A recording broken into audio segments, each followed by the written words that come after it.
¿Qué tal? Yo soy Agustín Velasco y le doy la bienvenida a este programa especial en el que le presentaré la información más relevante de la semana desde el punto de vista de nuestros analistas. A propósito del ataque con drones a la Fiscalía de Tijuana en Baja California, la maestra Alejandra Cuyen destacó que la violencia desatada por los grupos criminales es un foco rojo en la frontera con Estados Unidos.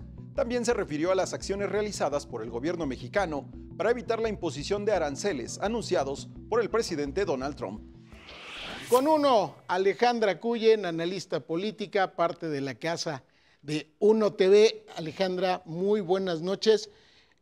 Como que se nos juntan varios temas. Está el tema de lo que acaba de suceder en Playas de Tijuana, está el tema de una reunión entre el canciller y el secretario Marco Rubio, que no entiendes para qué, si fue exactamente lo mismo de siempre. Y nada más como cereza del pastel, y te dejo, las visas revocadas a políticos mexicanos, dicho por Estados Unidos, porque ellos están investigando relaciones con el narcotráfico. Qué gusto saludarte, querido Renato. A ver, sí, efectivamente yo creo que las tres cosas están vinculadas, aunque son ejes muy distintos. Lo que pasó en Playas de Tijuana hace unos momentos no parece tener que ver con la relación bilateral, parece, a ver, esto acaba de suceder, entonces nos falta mucha información, pero todo hace pensar más bien el crimen organizado haciendo un ataque contra la Fiscalía General del Estado. Lo que vemos es un crimen organizado con tecnología de punta y con gran capacidad de ataque. O sea, suena una amenaza potente, más siendo una fiscalía que está pegadita a la frontera con Estados Unidos. Me parece que es un foco rojo que vamos a tener que darle seguimiento, sobre todo a cómo va a reaccionar Estados Unidos ante esto, que de nuevo la reunión de Marco Rubio con De la Fuente no es una consecuencia de, sino acuérdate que estamos a punto de llegar al límite de la amenaza de aranceles. Entonces, si México cumplió, y yo creo que a eso fue De la Fuente, a demostrar que hemos cumplido cabalmente con las cosas que nos va pidiendo Estados Unidos, claro que todos estos acuerdos no los conocemos, porque es información que se ha mantenido de manera confidencial, diría yo. O sea, se saben los acuerdos generales, donde sabes que hay temas de seguridad, hay temas de contención de migración, pero no conocemos los detalles de qué es lo que México tiene que hacer. Sale Harfuch y te presume que tiene 30,000 detenidos, por supuesto con prisión preventiva oficiosa, por lo cual ni los amparos, aunque existieran, servirían. Pero yo creo que De la Fuente fue básicamente a demostrar que hemos cumplido cabalmente con lo que se ha acordado para evitar la entrada en vigor de los aranceles que tendrían que entrar en vigor el 1 de noviembre. ¿Hasta dónde esto fue efectivo? Yo creo que sí lo va a ser. O sea, yo creo que México sí está siendo muy disciplinado y muy ordenado. Me parece que Marco Rubio ha tenido una postura muy cordial con México, es casi una deferencia, sobre todo con un gobierno de izquierda. La presidenta acaba de salir a decir que no va a ir a la OEA porque excluyeron a Venezuela, a Cuba y a Nicaragua, siendo que los detesta Marco Rubio. No quiso felicitar a María Corina por su Premio Nobel de la Paz, siendo que Marco Rubio no solo detesta a Maduro, sino más bien va por el apoyo al grupo de María Corina. Pero parece que el Departamento de Estado americano no está mezclando peras con manzanas. Esas posiciones ideológicas parecen estarlas poniendo de lado y concentrarse en lo que tiene que ver con la relación bilateral y los acuerdos que garanticen que México pueda seguir dentro del TEMEC, por lo menos hasta en tanto no se renegocie o se rompa, ¿sí? Que México está cumpliendo con temas en materia de seguridad y en materia de migración. Yo creo que hasta ahí, de nuevo, nos vamos a llevar la palomita. Seguramente Donald Trump en unos cuantos días o semanas anunciará una nueva amenaza de aranceles, porque ya sabemos que es su manera de obligarnos a cumplir. Y en estas palomitas, Ali, ¿habrán venido también las pláticas sobre estas visas de las que hablábamos que retiraron? ¿O crees que también se maneja en una cuerda aparte? Yo creo que el tema de las visas se maneja aparte. Y te voy a decir por qué. ciertamente hay, bueno, sabemos por rumores, por filtraciones, que Estados Unidos tenía su lista de entre 50 y 100 distintos políticos sobre los que tiene el ojo puesto. Sabemos también que México no quiere actuar, y menos va a actuar la presidenta si se trata de gente de su propio partido, porque le puede generar un conflicto interno mayúsculo. Que quiera o no, no lo sé. Es difícil saber qué es lo que quiere la presidenta, pero es fácil entender pues dónde están sus intereses políticos. Al final ella tiene que gobernar y tiene que gobernar de la mano de su partido y de la gente que está ahí adentro, buenas, malas, sucias o limpias. Dicho esto, Estados Unidos, que además trae una postura muy drástica, no solo en términos de que te quite la visa por estar vinculado a crimen organizado, que es la principal razón y en el caso mexicano la más importante, sino que acuérdate que también traen una postura donde si ideológicamente te manifiestas o en contra del presidente o en contra de lo que ellos consideren sus principios básicos, entonces también te pueden quitar la visa. Claro. Hablaban de que una de las visas que quitaron fue por alguien que se manifestó burlándose del asesinato de Kirk, y yo creo que esos son los menos. Me parece que Estados Unidos tiene muy clara su lista de quienes políticos están vinculados con crimen organizado, y acá siempre estamos a expensas de la información de Estados Unidos. Sí, bueno. Podemos decir, oye, es un hecho que son impecables y tienen toda la información. Yo creo que nadie está exento de errores, nadie está exento de información falsa y nadie está exento de abusos. Y así como sucede aquí con más de manera más frecuente, pero allá también. Entonces, estos 50 políticos que no sabemos quiénes son, Sí. lo único que se sabe es que la mayoría son de Morena, seguramente poco a poco van a ir saliendo, y la parte complicada es hasta dónde ese individuo en cuestión va a poderse defender en Estados Unidos ante una posible ilegalidad o un posible error de parte de las autoridades o de el equipo de inteligencia americana. Claro, lo cual Entonces, se ve muy difícil. ahora, me parece que la herramienta americana es muy clara, ¿no? Es decir, si no los agarras tú, los voy a agarrar yo.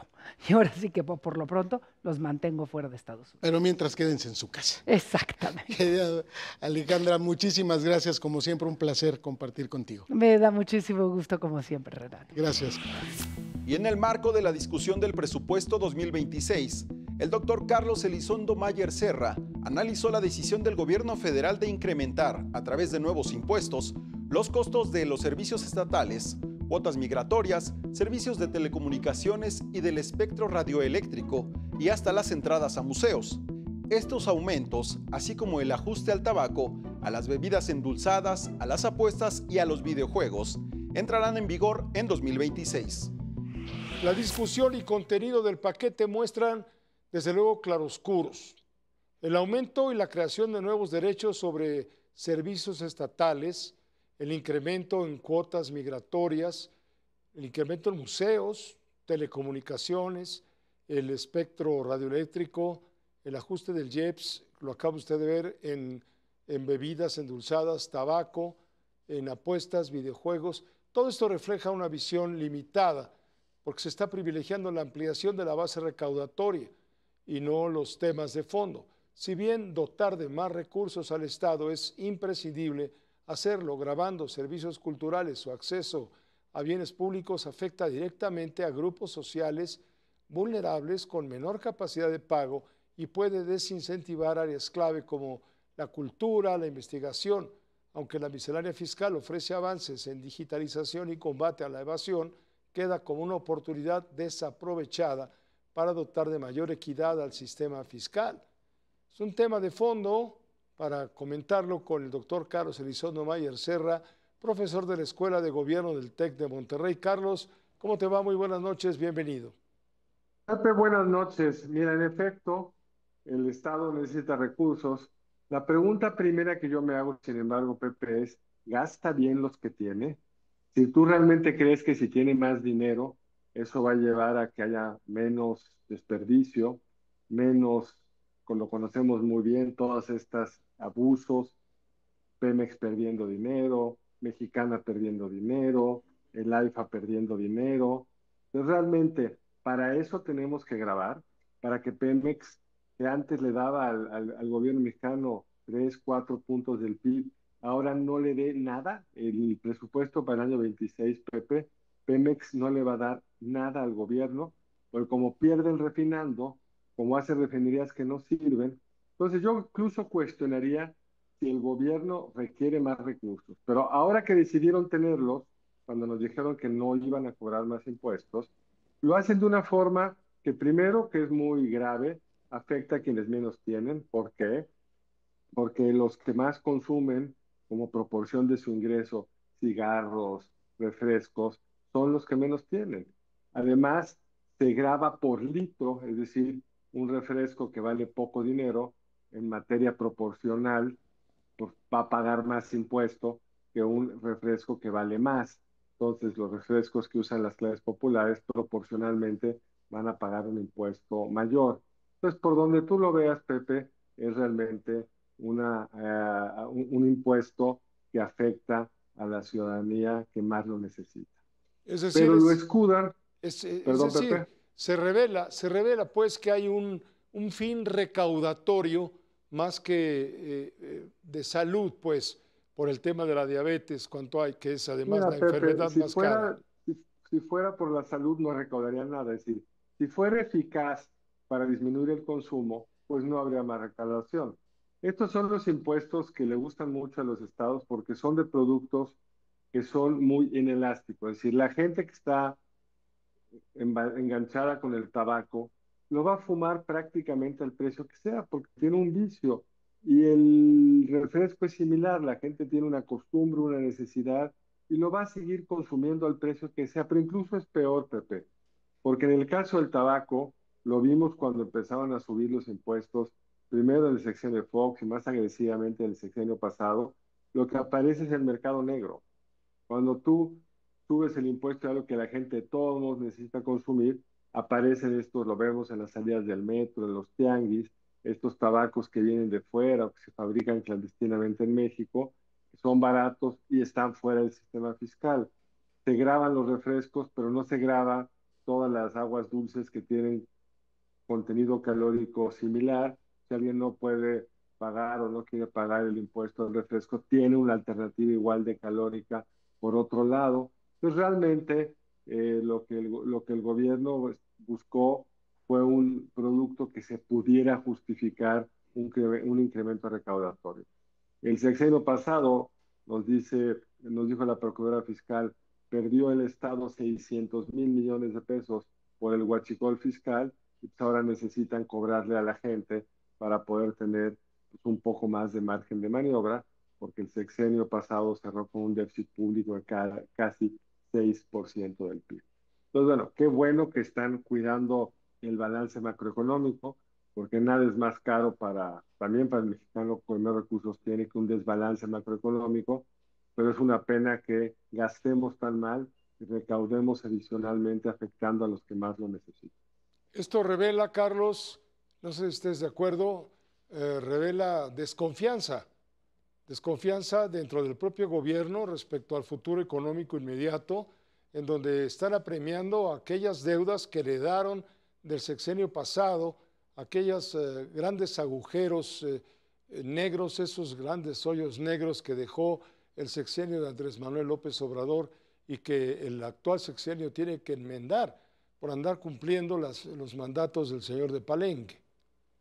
En efecto, digamos, el gobierno gastó de más el sexenio pasado, este año apretaron el gasto, incrementa la recaudación, pero como el ingreso petrolero cae, por la obsesión de refinar, que entre más refina Pemex, es absurdo, más dinero pierde por la obsesión de haber hecho una refinería que en vez de costar 8,000 millones de dólares, llevan 22,000 millones de dólares y no la han terminado por la penetración del crimen organizado en el huachicol fiscal, por todo esto de un Estado que descuidó sus capacidades burocráticas, que en la opacidad permitió un gasto de contratos que luego son difíciles de entender porque se lo dan a empresas que no tenían historial alguno. Entonces, sí, el gobierno necesita dinero y sí hay muchas necesidades sociales.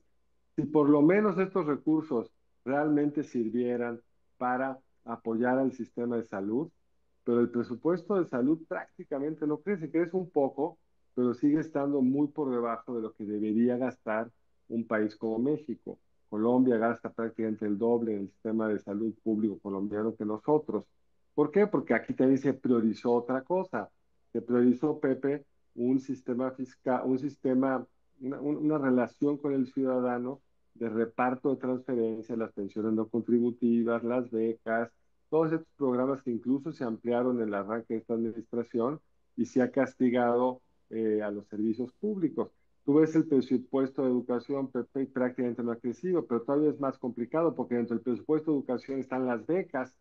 Entonces, la parte real para mejorar las escuelas, para hacer horarios más amplios, las famosas escuelas de tiempo completo que sabemos que son muy buenas para los estudiantes, prácticamente les desaparecieron. Entonces, los bienes y servicios públicos que tiene que dar el Estado, que se ve en el extremo con los hoyos que pulúan por toda la Ciudad de México, se sacrificaron para poder pagar estas transferencias. Gracias, Carlos, como siempre, gracias por tu comentario. Gracias a ti, Pepe, te mando un abrazo. Igualmente, buenas noches, el doctor Carlos Elizondo Mayer Serra. Y en la sección semanal de cine, el crítico del séptimo arte, José Antonio Valdés Peña, hizo un recorrido por el trabajo de la cineasta Kelly Reichardt a propósito del estreno de su película Mente Maestra. Además de esa cinta, la estadounidense ha dirigido otras películas como Radicales, Tierra Brava y River of Grass, entre otras. Ayer se estrenó en salas nacionales la película Mente Maestra, dirigida por Kelly Reichardt, una de las cineastas más originales del cine independiente de los Estados Unidos. José Antonio Valdés Peña, nuestro especialista en cine, preparó una selección con lo más destacado de su obra. José Antonio, muy buenas noches. Hola, Renato. Llegó el momento de relajarnos, disfrutar y escuchar tu gran recomendación como cada viernes. Gracias, Renato. Pues mira, es una cineasta de culto, es una cineasta que en México hemos visto un poco a cuentagotas. Entonces, aprovechando el estreno de la más reciente película, que es Mente Maestra, pues vamos a hacer un recorrido por algunas de las grandes películas de Kelly Reichardt. La hemos conocido por televisión por cable, la hemos conocido en algunas plataformas por ahí, pero pues bueno, esta cineasta estadounidense, nacida en 1964, con una formación universitaria como cineasta, pues precisamente allá en los inicios de la década de los 2000, pues nos empezó a sorprender con películas muy interesantes. Por ejemplo, esta de River of Grass, el río de pasto sería, o el río de hierba. Pues la historia de una pareja fugitiva, ella la hija de un comandante de policía, él un muchacho bueno para nada, que se escapan de las garras de este personaje para andar por los pantanos y los llanos de Florida. Pues bueno, el estilo de Kelly Reichardt aquí lo podríamos encontrar y lo podríamos definir. Una muy importante introspección en los personajes, cámara casi siempre fija y sobre todo un ritmo que provoca mucho la observación del propio cuadro cinematográfico.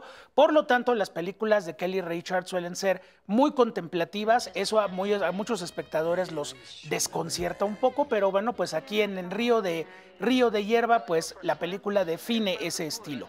Vámonos ahora con Wendy y Lucy. A partir de aquí empieza una colaboración muy importante, Renato, con la actriz Michelle Williams, quien, pues bueno, en el caso de Wendy y Lucy, es una chica que lleva a su perro a un nuevo domicilio porque acaba de encontrar trabajo en Alaska.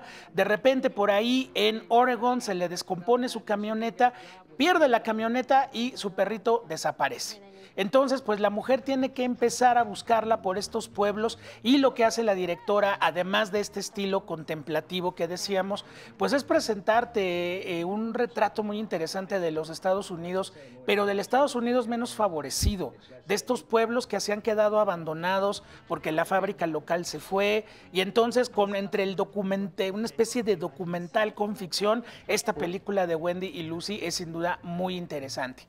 También Kelly Reichardt se ha movido al pasado y ahí tenemos el caso de Tierra Brava, la historia pues de un grupo de pioneros que van avanzando en territorio del viejo oeste y por ahí de pronto pues tienen que decidir si siguen con el líder de la agrupación, o de repente pues reciben ayuda también de los indígenas americanos. Es un retrato muy interesante, Renato, de cómo se formó la nación americana, cuáles son sus verdaderas bases, dónde están los valores americanos que tanto se habla y de los que tanto se presume, pues a través de los pioneros que llegaron a este lugar y que tuvieron que enfrentarse no solamente a un territorio salvaje, sino también a decisiones morales muy importantes. Entonces, esta es una de las películas clave de Kelly Richard, de Tierra Brava. Vámonos con radicales. Pues bueno, en algún momento se habló, tú lo sabes, del término ecoterrorismo. Bueno, en este caso los personajes son un par de jóvenes que quieren volar un proyecto del gobierno de los Estados Unidos que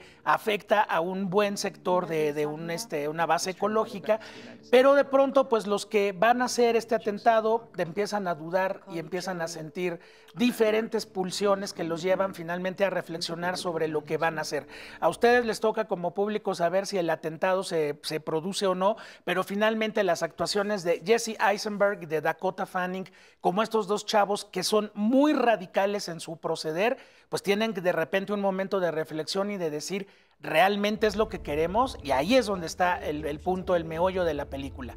First Cow, que fue la película inmediatamente posterior de Kelly Richard a la pandemia, pues es la historia de amistad entre un cocinero y un inmigrante chino en los Estados Unidos, también en la época del viejo oeste. Y ahí es muy interesante que una mujer retrate la amistad entre dos hombres desde una forma sutil, elegante. La película es muy conmovedora, aunque también pues tiene este estilo contemplativo que le gusta tanto a la directora. Y finalmente Mente Maestra, la película que pueden ver en cartelera a partir de este fin de semana. No sé si te gustan las películas de robos. Sí. Donde un grupo de personajes se juntan, vamos a robar tal cosa, lo logran y finalmente pues empiezan a ver si hay algún traidor, cómo vamos a sobrevivir. Bueno, pues el personaje de la película es un carpintero que se dedica a hacer María Luisas para cuadros y entonces puede tener acceso a un museo, se roba un grupo de cuadros, pero pues aquí la película no está centrada tanto en cómo se reparten el botín o la emoción del robo, sino de qué le va a pasar a este cuate si lo agarran. Entonces, todo el tiempo el personaje anda como en un bajísimo perfil, tratando de escurrirse en la sociedad americana contemporánea. Y bueno, ese es el meollo del asunto aquí en esta película. Pues una película interesante, no es la típica película de robos, no es Ocean's 11, ni mucho menos. Es una visión muy distinta de el peso de la culpa y el peso moral del robo en un personaje que hace lo que hace porque ama el arte, pero también pues anda mal de lana. Entonces, no se la pierdan, conozcan el estilo de Kelly Richard, anoten todas las películas que puedan y véanlas porque realmente es una directora que vale la pena seguir. Yo ya me llevo mi tarea. Perfecto, yo ya me llevo mi tarea, Renato, como siempre que podemos platicar y estar contigo, siempre es un placer. Y bueno, justo lo que nos decías, ¿no? Por la forma en la que nos describes esta película más reciente, se mantiene este estilo de la introspección del personaje, ¿no? O sea, no importa tanto, es lo que nos vamos a encontrar. No importa tanto el suspenso ni el drama, sino ver un personaje que acaba de hacer algo que está mal y ver cómo lo va a resolver. Y entonces ahí es donde la directora tiene eso que la hace muy diferente al resto del cine americano que vemos casi siempre. Maravilloso, muchísimas gracias. Gracias a ti, Renato. Y pues habrá que esperar toda una semana. Claro que sí. Acá Muchas nos vemos. Gracias, aquí estaremos. Le agradezco nos haya acompañado en este programa especial. Recuerde seguirnos a través de la multiplataforma de Uno TV. Yo soy Agustín Velasco. Hasta pronto.